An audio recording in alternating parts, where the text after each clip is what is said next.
Hello everyone, welcome to another episode of Project No Secrets, where we get some more parts for our R33 GT-R.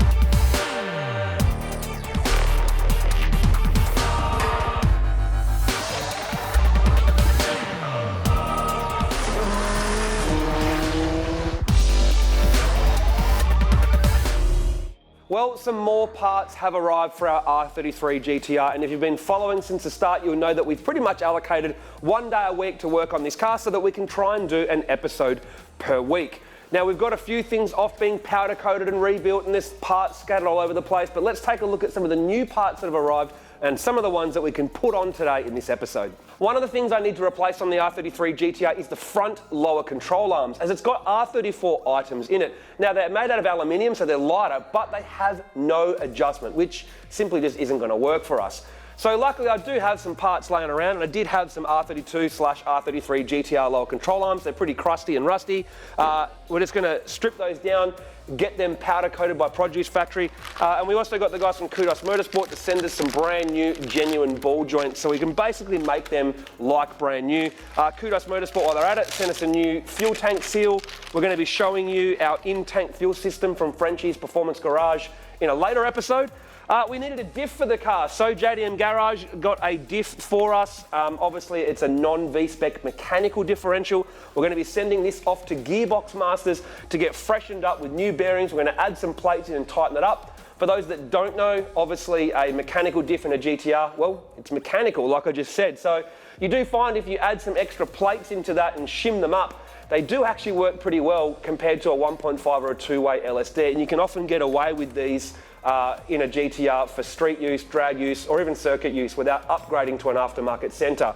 We're going to try that first with this car before we put a centre in, see how we go.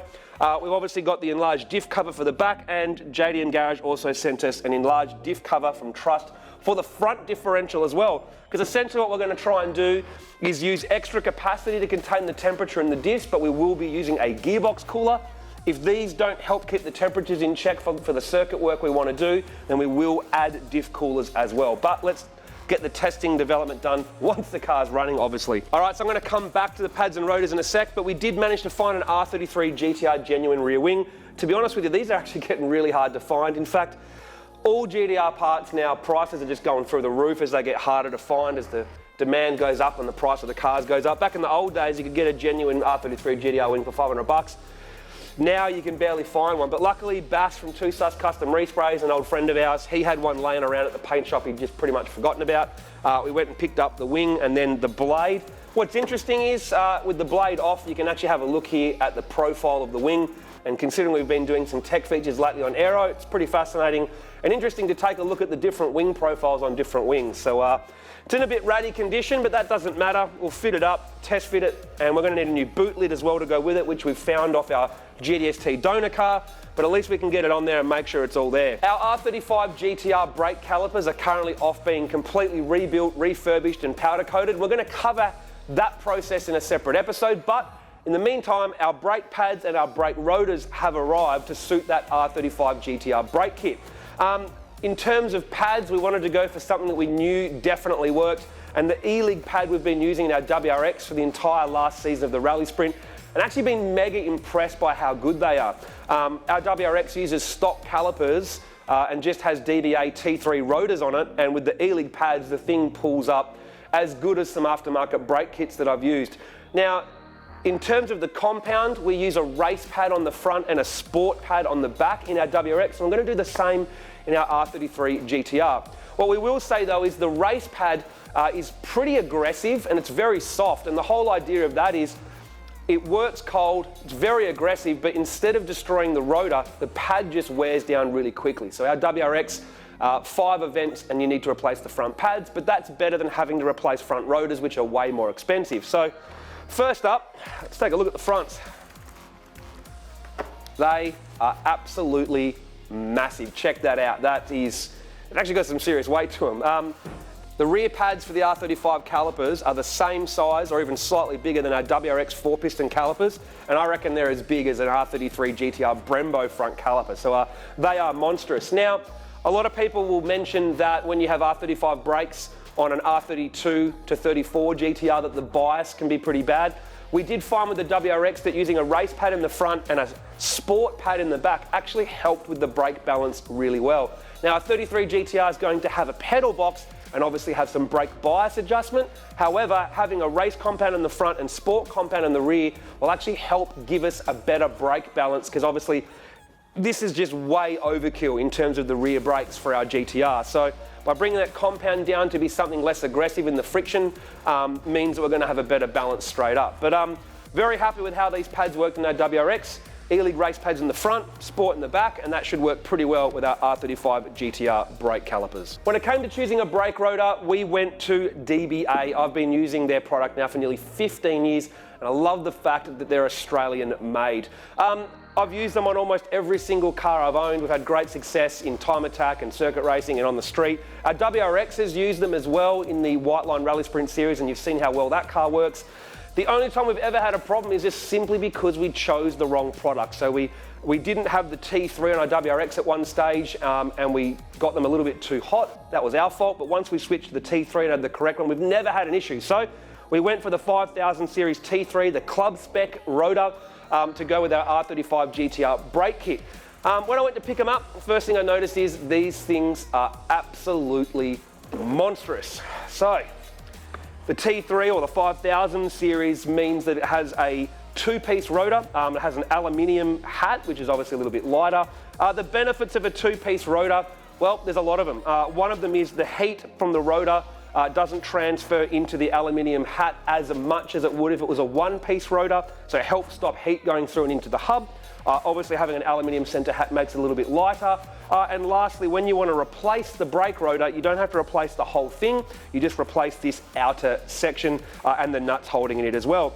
DBA brakes come with this essentially like a heat paint. You can see green, orange, red here. The whole idea of this is once it reaches a certain temperature, that will then turn another color. So if the green turns white, but the orange and red stay there, you know you're good. If the orange color goes away and turns white, well, you're starting to get a bit warm. And if the red turns white, well, you know you've definitely overheated them.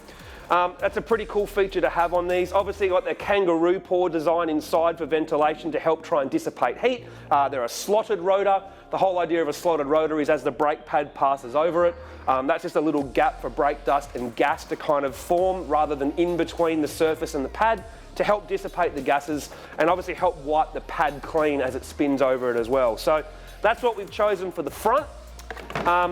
Because we are starting from scratch and had nothing, we got these with a hat and a rotor. If you had an R35 GT-R, you'd probably just buy the replacement rotor component, not the hat as well. But we needed both for the front, which is pretty straightforward, but the back is a little bit more complicated. So the rear rotors on an R35 GT-R are actually the same diameter as the front. They're 380 millimeters. They are simply monstrous. I spun out when I picked these up. I've never actually owned brakes this big on any car I've owned.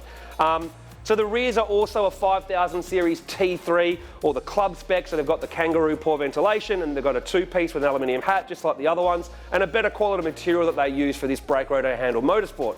Now if you have a look at the rear rotor, you'll notice a couple of things. The actual size of the rotor itself is a little bit smaller, but that's because it just uses a smaller brake pad, so the hat is bigger on this. But the rest of the design on the rear rotor is pretty much exactly the same. The only difference you will notice, obviously, is the fronts are 34 millimeters thick and the rears are 30 millimeters thick. That's still huge, by the way.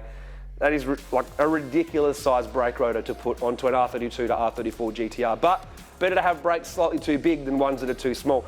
One great advantage though of monstrous sized brakes isn't just so much the actual braking force you can apply. This much material can just absorb so much heat. So for the circuit work we're going to do, you have to remember these brakes came off a car that weighs, 300-400 kilos more, the R35, with more performance from factory. So they're designed to cop a lot more abuse. So these will be overkill on our R33 GT-R, but so what? They're going to look awesome. We won't get any fade and they'll perform really well. So one little difference with the back, and the reason we didn't buy it with a hat is because Marion's brake conversion kit on the rear, he actually makes a whole new hat, because to make the handbrake system work, it's different size and different design on an R32 to R34 GT-R. So he's basically created a new billet hat that goes in the middle that allows the factory R33 GT-R handbrake system to work. So we have to put that on, but we need to get some factory bobbins to put in to hold the brake rotor onto it. So we're going to go source that. And we'll be showing you guys the complete R35 GT-R brake conversion very soon. Well, that's enough talking about parts. Let's actually do some work on the car. Let's go. So the boot lid on our R33 GT-R has been quite heavily molested. It had the initial holes for the factory when we welded it up a long time ago in Japan, but the people that raced this just drilled a bunch of holes in it, cut this section out, and then did a pretty badly engineered wing layout on it. So this boot lid is basically for the bin. We've got a GDS-T boot lid here, which is exactly the same. And we're going to leave these hinges and strut for a 33 GT-R on the car, because these are designed for a heavier boot lid and bigger wings, so the struts are a little bit different. So we'll basically leave them, swap out the boot lid. We'll trial fit up the wing that we bought. It's got to get repaired, obviously, but we'll just trial fit it all up and make sure it's all good.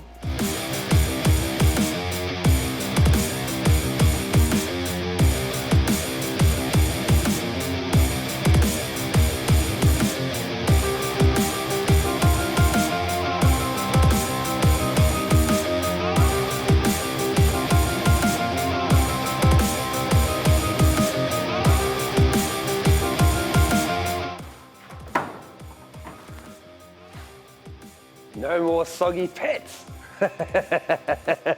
Now at this stage, obviously it's dummy fit. When we go to assemble the thing properly, we'll all use brand new nuts and brand new bolts and everything. It'll get new wiring in it. Right now, it's just a matter of getting it to trial fit, so when it goes to the paint shop, it can all get repaired. Let's do the wing. Now, when you ask most people, can you put a GT-R wing onto a GDS-T boot lid, most of them go, yeah, it's exactly the same. But having a closer look, there's 3 bolts that protrude out in the middle of the wing. There's no holes in a GDS-T boot lid for those, so we're going to have to drill. Now, trying to locate where to drill a hole on something you can't even see and it's hard to measure, one little way to do it is get a little bit of paint or a marker or something like that, put it on the end, and then when you press down on it, in theory, it should leave a mark on the boot lid where we can drill. We'll probably drill slightly bigger than we need to give us a bit of room for flexibility, but let's make this GT-R wing go on a GDS-T boot lid.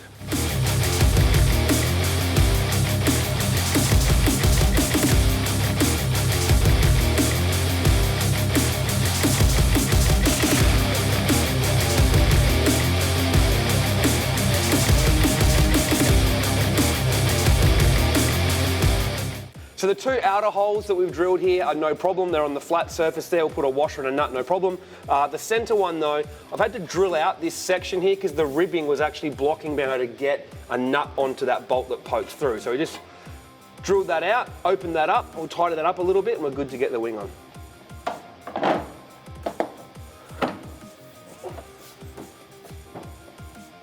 Yeah.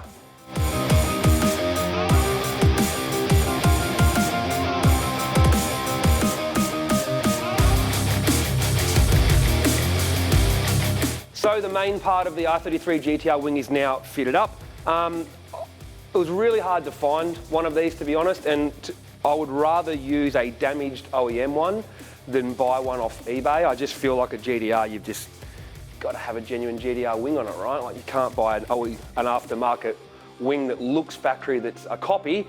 We'll get the blade on now and make sure that fits all correctly, but we are missing the end plates. I'll probably get some Nismo ones of those. They'll cost me way more than they should, but hey, sometimes you just put up with Nismo tax.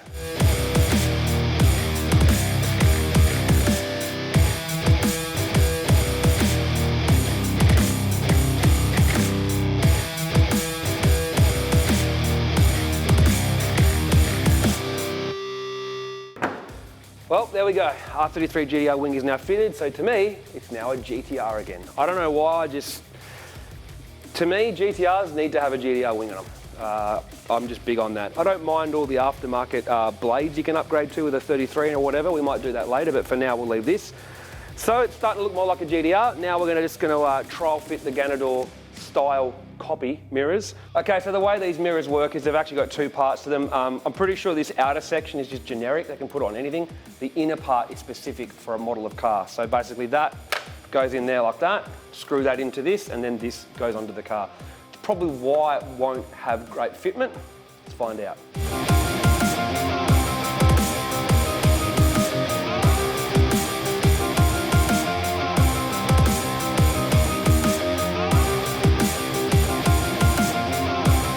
So the pros and cons of buying genuine Ganador versus aftermarket. Obviously the pro for this was price, less than a third of the price, but the con is fitment. Now we were warned they weren't perfect fitment.